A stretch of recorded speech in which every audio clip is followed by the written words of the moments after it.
Ever wondered why your WordPress site always opens to that default blog style homepage, even when you've already designed a custom page? Don't worry. Changing it is super easy, and I'll show you exactly how to do it in just a minute.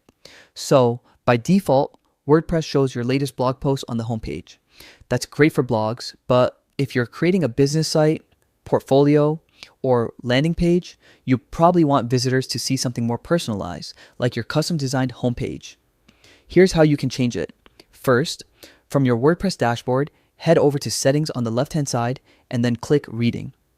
Under the section that says Your Homepage Displays, you'll see two options, your latest post and a static page. Select a static page. Now, you'll notice two drop-down menus appear, one for homepage and one for post page. Click the homepage drop-down and choose the page you want to set as your main homepage. For example, home, welcome, or whatever page you've designed. If you also have a separate blog page, you can select that under post page, but that's optional. Once you've made your selection, scroll down and click Save Changes.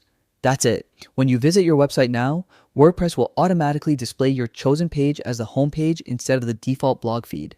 It's a simple tweak, but it completely transforms how visitors experience your site, giving it a professional, custom look right from the start. If you found this quick guide helpful, don't forget to keep exploring more WordPress tips to make your site stand out even more. Thanks for watching, and happy customizing.